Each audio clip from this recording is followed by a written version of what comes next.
Every morning the world starts quietly, one soft light at a time. Homes flicker awake, shops open. People take those first small steps into a brand new day. And in all of that ordinary movement, there's something kind of extraordinary. A moment worth noticing, a spark you feel before you even name it. Sometimes it's quiet, sometimes it's small, but kindness shows up right on time. And every morning we choose to show up with you so we can look for that spark together. Good morning. I'm Matt Roof, the Uncommon Kindness Guy, and this is Kindness Rising. Let's rise together.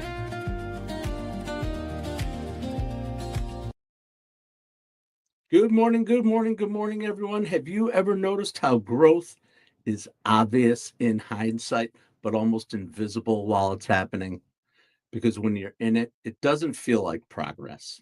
It feels like effort, confusion, repetition. And today we're talking about what growth actually looks like before it looks like anything at all. This is Kindness Rising.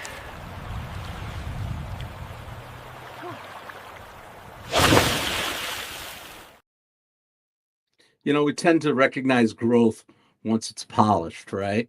When it's successful, when it's confident, or when it finally makes sense to us. But real growth, it's totally awkward.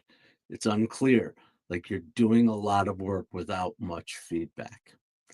You're learning, but still messing up. You're changing, but still unsure. You're becoming something new without fully letting go of the old. And that's the part people don't see. This week is about behind the moment. Today is about honoring the stretch, the uncomfortable middle where growth is happening quietly. Welcome, everybody. Welcome to Kindness Rising. I'm Matt Ruth, the Uncommon Kindness Guy, and I come here every weekday morning, 7:30 a.m. Eastern, to wake you up with a little hope, a little humanity, some humor, some growth, some personal development, and some conversation, some real communication in the chat. Let's get involved together. Michael Sullivan, future life coach. Welcome in, Mike. Sully, every day. I appreciate that you're here. I love seeing you over at Mornings in the Lab with Keith, John, and friends when we leave here. It is great that you've become a real part, a thread in our community. So stay involved. We appreciate it. Keep getting up at 4:30 a.m. and getting after it. It's freaking awesome, man. Awesome, awesome, awesome. Welcome everybody else to Kindness Rising. Meet Mike Sullivan in the chat. Get involved in the chat. Talk about times when maybe you were growing and didn't realize it, or you felt like you had to take a step back from something. That's what we're going to be talking about today, talking about that step back or that walk away, that moment, those times when we have to make a decision to be strategic about changes in our lives. We all have them. We all have choices and we all have changes that come with those choices. And so we have to think about it. And stepping back or walking away is one of those choices. We're going to talk about it today. I appreciate so much this channel and Mornings in the Lab. Thanks, Mike. We appreciate you. Probably, my guess is more.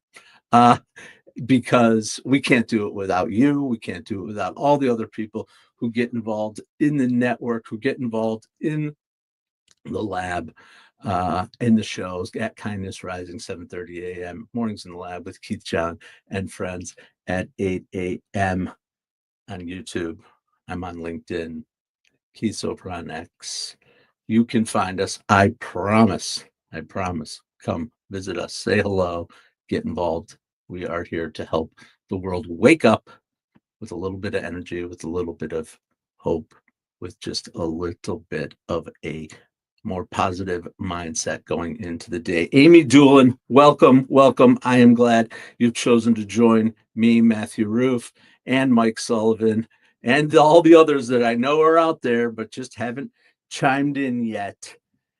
Amy Doolin, where are you coming from? What's up? I am glad you are here.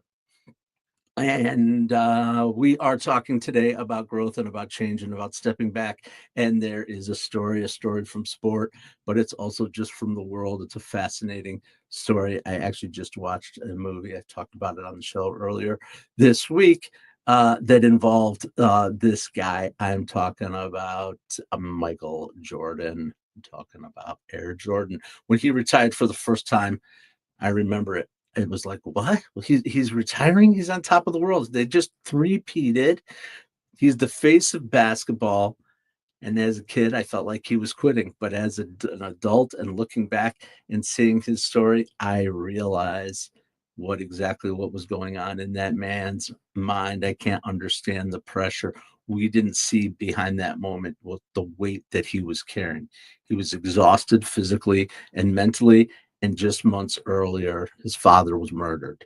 So I'd say that's probably a moment where you go, okay, maybe I need to think about my life, even when I am the greatest basketball player in the world, objectively, particularly at that time. I'm not even a huge basketball fan personally, but objectively, Michael Jordan was the greatest of all time at that sport, possibly the greatest athlete of all time. But that's a whole other discussion about what makes an athlete. Anyway, basketball had always been tied to his relationship with his father. Jordan said he was his greatest explorer, and or not explorer, supporter. Excuse me, wrong word.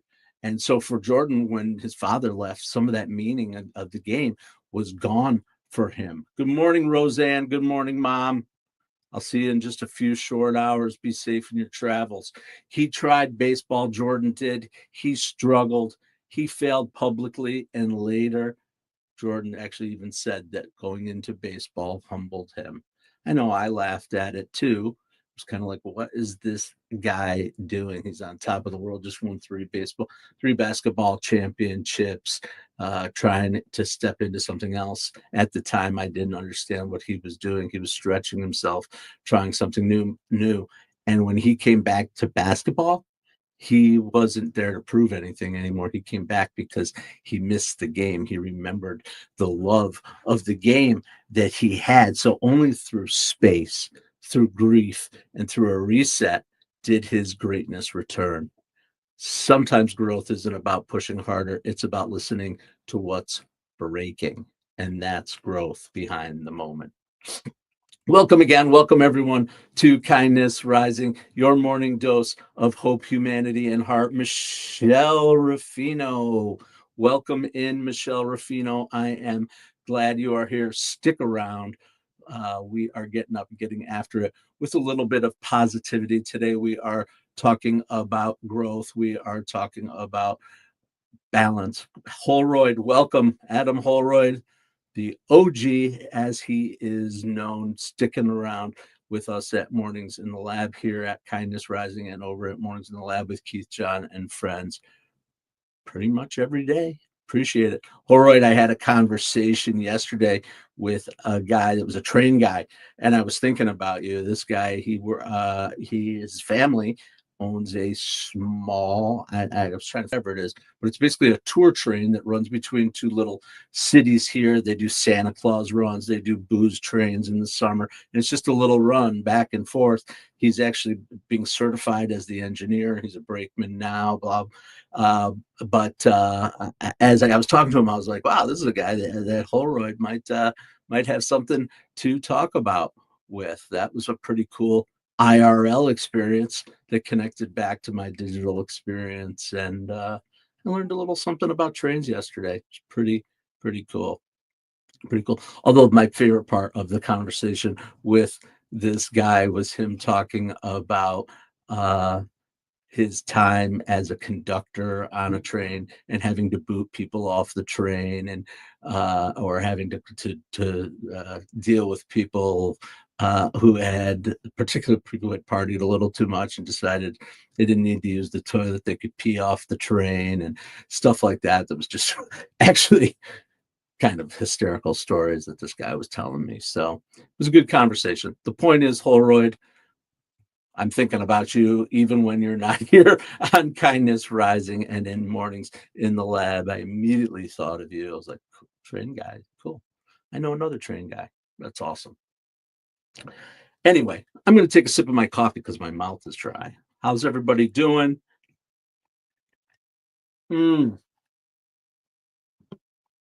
Yeah, it's fun. Mid scale. Okay. I don't know anything about hot train hobbyists. Um, was never a thing of mine. I had a little one, and we put them up, and whatever, particularly at Christmas time. Uh, but yeah, it's pretty cool. The little train sets. I do like what I love about train sets when I see them is just the creation of a world. Not so much about the train, the track, the engines, the caboose, the train himself. What I love is the building of the world. We have a really cool exhibit in a museum here in Binghamton, New York, called the Roberson Museum. It's an entire room, huge room museum that they've recreated basically the triple cities of this area, southern tier of New York. They've recreated this huge room of a train, and you drive by and you go by, it drives by landmarks, and there's people in the community, and it's really cool. This little microcosm, kind of geeky, I know. Reminds me of Beetlejuice, the guy up in his attic. Anyway, way off track, but I love talking about stuff like this. I do like that. I have one hobby that I do have is a Christmas village. I collect the Department 56 original Snow Village. Little weird little thing. I did it started when I was a little kid. I had a collection. I would get new pieces every year, a piece for Christmas, a piece for my birthday. We'd build a set, and every year it's become a family tradition here with my own children too, picking out the pieces for the year. We have too many to all put out at once, but we enjoy setting that village up together and creating our own little snowy world, and it lights up at night. It's pretty cool. Enough about me, because that's not why we are here. We are here because this is Kindness Rising, your morning dose of hope, humanity, and heart, where we multiply kindness and unlock growth for good people doing good work. And that's what Kindness Rising does. And one thing we do is we always talk about an organization of some kind that's out there in the world doing this kind of good work to amplify the voices of those people who are doing that good work. Eduardo Guzman, welcome to Kindness Rising. I'm glad you're here and getting involved in the chat. Don't be shy. Say hello. So today's Kindness Spotlight is on an organization called the Jed Foundation. Their work centers on a truth we don't talk about enough. Growth isn't about pushing forward. It's about having the capacity to continue. The Jed Foundation focuses on emotional health and resilience, especially during seasons of transition. When identity is shifting, pressure is high, and the expectations don't let up, they understand that burnout, grief, and exhaustion aren't signs of weakness. They are signals that something needs care before it can keep growing.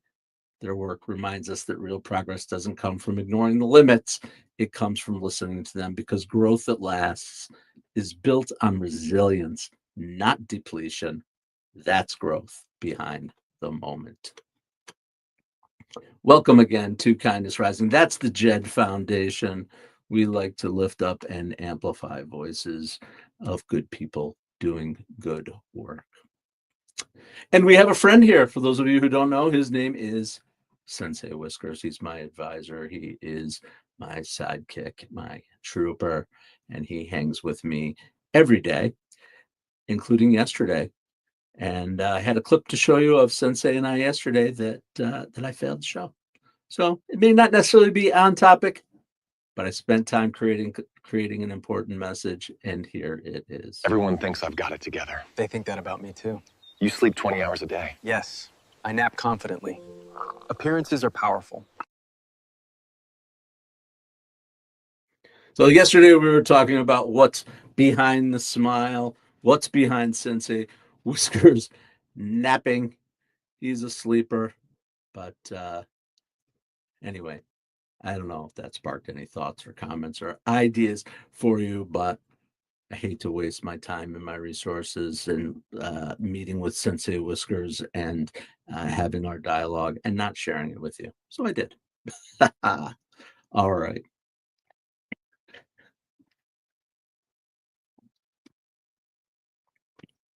We just talked about Jordan, Air Jordan, Michael Jordan. He walked away. And there's a story in the news right about now that is about walking away. Big message that dropped yesterday from a legend in the world of sport entertainment, a gentleman named Mick Foley. I don't know if you guys are wrestling enthusiasts out there, but you probably know him as Cactus Jack and or Mankind, the roles that he played in the WWF in the 90s. Pretty much went the 90s. He was a 90s guy, but Foley's a character. He's known. If you don't know who he is, you probably have seen him and don't even know that you know who he is, with his red and black buffalo checked torn flannel shirt and that leather face mask reminiscent of Hannibal Lecter in Silence of the Lambs. Maybe you do, maybe you don't. But here's the story about Mick Foley that you may be hearing out there, and it's something that will be talked about, that is being talked about. This guy, Mick Foley, is a man whose entire career was built on toughness and sacrifice and showing up no matter the cost. And when you become a member in the WWE, and I'm sure John Anderson can explain this more even, you become you're there for life. I mean, this guy is like, when you're at the top ranks, right? And he still goes out and he does promotions for WWE, even though he isn't performing anymore at that type of level. But guess what? He's walked away. He resigned. He resigned from the WWE. 30 plus years of working in the organization, for the organization, not because he stopped loving wrestling, but because something no longer felt aligned. It was his discomfort with President Trump's response to the Rob Reiner family tragedy and the WWE's connection to something that was not aligned with his values. And he stepped away. He was uncomfortable with the WWE's continued ties to Donald Trump based on what he saw, the remarks that Donald Trump made after Rob Reiner, and about Rob Reiner. He said it crossed the line for him.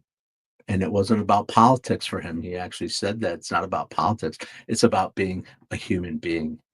So he did something that wasn't easy, especially when his entire identity, his history, and his livelihood were tied to that place. He stepped back. He's saying, in essence, I can honor what this gave me without continuing to be part of something that no longer reflects who I am.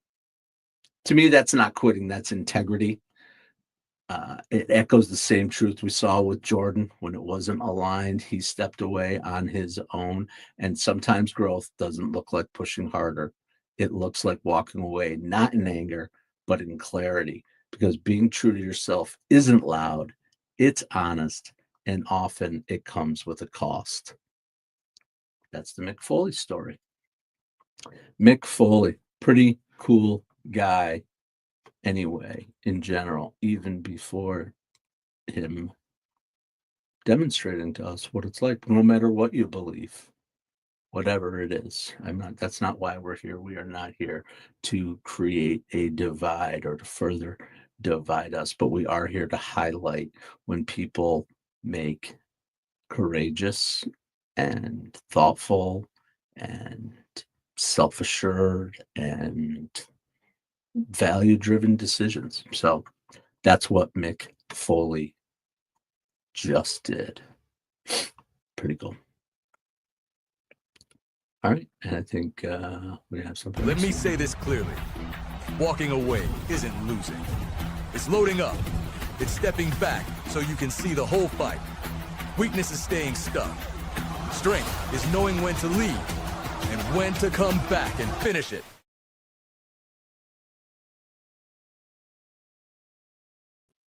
And that's the key. That is the key. When to come back and finish it.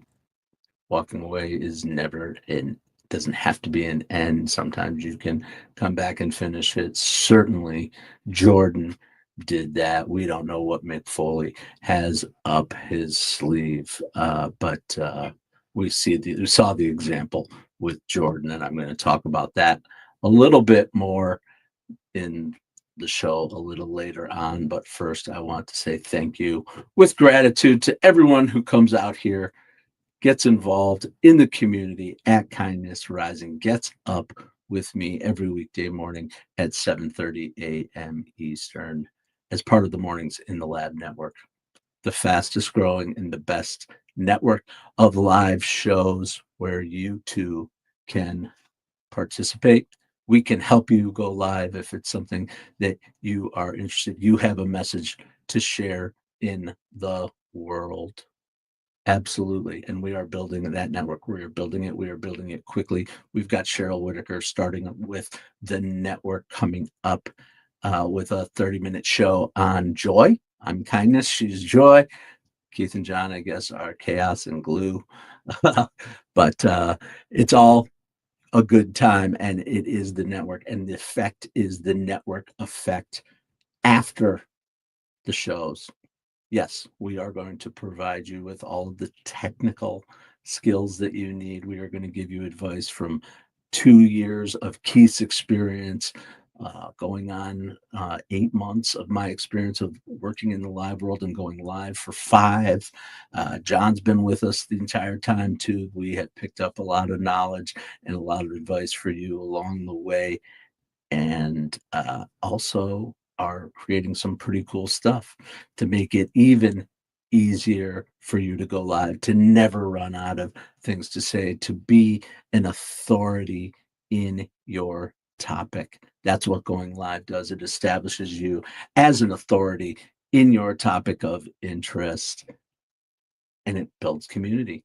We are here as a community at Kindness Rising, people getting involved in the chat, people like Mike Sullivan. Great theme today, walking away even when it's tough. Yes, even when it's tough. It is a hard decision to walk away.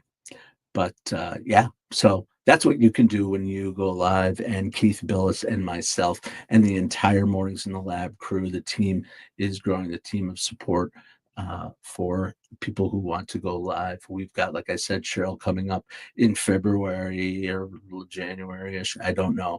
We're also going to be, Keith is going to be starting a segment with a regular guest about sex and relationships. Brianna is going to be joining him on a show there. And don't forget, John Petruccelli shows up every Friday on Mornings in the Lab to make sure that we are not falling for bullshit. He is the bullshit professor, and he has tremendous research-driven insights. And he's an interesting character from down there in North Carolina. Always has a little something interesting to say in his special way. So thanks, Petruccelli, for getting involved in the show and for being a regular on the network. All right. Okay. Another thing we do here on Kindness Rising every day is we try to give you something to walk away with, a little bit of, it's not an assignment, but it is a suggestion on how to live your life with a little bit of hope, a little bit more humanity, and lean into the subject that we're talking about today. And these are 3 tips on how to stay oriented when growth feels slow. When growth feels invisible, here's how you stay grounded. Track your capacity, not just the results. Growth includes knowing when to pause, reset, or change direction. That is self-awareness, and one of our pillars here on Kindness Rising. Respect the reset is your second way to stay oriented when growth feels slow. Stepping back isn't failure. It's preparation if you do it strategically with an eye towards the comeback or the next thing. And lastly, let meaning return before momentum. Progress sticks when purpose comes first. So if you take a step back, you decide to make a change, focus on that purpose. Growth doesn't rush, it just rebuilds. Those are your ways to stay oriented when growth feels slow. There you have it. Okay. We are rolling up on 8 o'clock. I'm going to get over into Kindness Rising. We're going to get over to Mornings in the Lab with Keith, John, and friends in just a second, but I do want to add a little bit more about the return The return from the step back, walking away isn't the end of your story. A break can save you, a step back can protect you, but and distance can give you the clarity that you can't find when you're right in the middle of it. But here's the part we don't talk about enough. At some point, you have to come back, not to prove something, not to repeat the past, but to bring what you learned with you. And that's the part that Michael Jordan understood when he walked away. When he walked away for the first time, it wasn't because he was done. He was just depleted, and grief and pressure had taken up more than he could give. But when he came back because he missed the game, he played differently. If you watch and learn what he did afterwards, that's when he became the defensive player of the year. He had more trust and more perspective. The break didn't weaken him, it recalibrated him. And that's the balance that we're aiming for here. It's okay to walk away if something breaks you. It's okay to reset, to rest and realign. But don't confuse rest with retreat. Get back in the game. Walk away if you need to, but just don't forget to come back stronger, clearer, and more yourself than ever before. That's the comeback. Don't call it a comeback. Anybody know that one? Okay. Well, that's what I had for you today. I hope you enjoyed another installment here of Kindness Rising, where we come every weekday morning, 7:30 a.m. Eastern, and then we get on over to Mornings in the Lab with Keith, John, and friends. And today they are talking about two things. I see two things. Youngblood, an artist. They're going to talk about him, and he talked to Howard Stern, and apparently he had some kind of an 8-hour standoff to get the job that he wanted. It was pretty impressive. And he's going to talk about this new movie, I guess the Spielberg movie, right? Disclosure Day. Why men are terrified to reveal the truth. Ooh, that'll be a good one. Absolutely, for sure. I'll be interested to learn about Youngblood. I've heard that name. It's coming up more and more and more in my feed. He must be on some kind of a tear, some kind of a run. I think he just did a concert. He was part of a concert. I was like, who's this guy? He is showing up in my world, so I guess I better pay attention, just like we do every day here on Kindness Rising. Here's the thing. If you don't feel different yet, that doesn't mean nothing is happening. Some of the most important growth, it happens quietly when you're listening instead of performing, resetting instead of pushing, and becoming instead of proving. So stay patient with the process, stay honest about your limits, and trust that growth will reveal itself later. This is Kindness Rising. Don't forget to subscribe on YouTube. I'll be back here tomorrow morning, 7:30 a.m. Eastern, to help you rise with a little hope, humanity, and heart. Get on over to Mornings in the Lab with Keith, John, and friends. And until I see you again, stay uncommon and stay kind.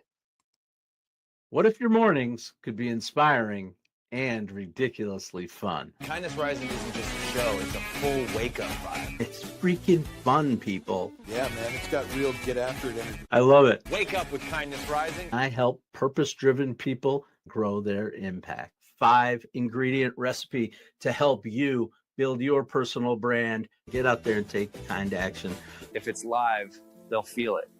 On Kindness Rising, we bring you proven strategies and fresh ideas you can actually use. If you're not failing, you're not trying. Exactly. Fail fast, rebound faster. You'll see the bloopers and the genuine connections that make kindness contagious. We sometimes get into a little bit of trouble. Pretty much my life made the list. You can trust what you see right here is honest, respectful, and uplifting. Social impact organizations, and we always talk about them. Try kindness. It's way cheaper than therapy. You just made my day.